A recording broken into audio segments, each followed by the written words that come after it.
एक तरफा प्रेम करी डबल हत्या करिथिबा हत्याकारी को जाजपुर जिला दौरा जज आजीवन कारादंडरे दंडित करिथिबा राय सुनाइछंती। 2020 मसीहा धर्मशाला थाना मिर्जापुर ग्राम महांती साहिर नित्य मल्लिक झियो जयश्री को सही ग्रामर सुनील जेना एक तरफा भावे प्रेम करुथिला। सुनील प्रेम को जयश्री ग्रहण करुनथिबारु अभियुक्त सुनील 2020 मसीहा जुलाई 7 तारिख रे नित्य मल्लिक घरे पसी धारुआ अस्त्र रे तांकर स्त्री तरुलता और झियो जयश्री को आक्रमण करिथिला। घटनास्थल रे मांकर मृत्यु होइथिला। गुरुतर अवस्था रे बापा को एम्स हॉस्पिटल रे भर्ती करा जायतिबा समय रे परवर्ती समय रे तांकर मृत्यु होइथिला। गुरुतर अवस्था रे झियो जयश्री चिकित्सा हेउथिबा बेले बाम पटर आखि को हराइथिला। अभियुक्त सुनील झियर आखि और मुंड को गभीर भाव में आक्रमण करिथिला। एही घटना को नहीं धर्मशाला थाना रे लिखित अभियोग करा जायथिला।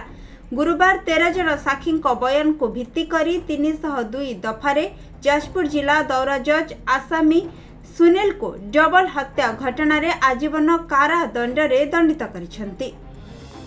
यही अत्यंत गोटे नारकीय घटना। आसामी सुनील कुमार जेना एक तरफा प्रेम करी विफल होगा परे से झीर बाप माँ को हत्या करथिला एवं झील को एभली भाव में आक्रमण करथिला जे झीर डाण बाम आखिटी संपूर्ण नष्ट हो जाइछि एवं से गोटे आखि हरई बसी। घटनाटी घटीला गत 6/7/2020 मसीह धर्मशाला थाना अंतर्गत मिर्जापुर ग्रामर महांती साहिरे।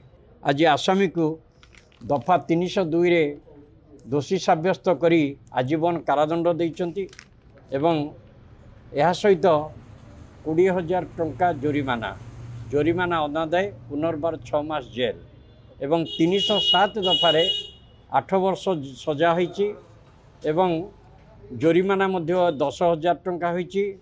जोरिमाना अनादाय 6 मास जेल एवं प्रमाण नष्ट अभियोग रे मध्य ताकू 2 वर्ष कारादंड रे दंडित करा जाइछि। जाजपुर कृष्णचंद्र नायकों रिपोर्ट खबर ओडिशा।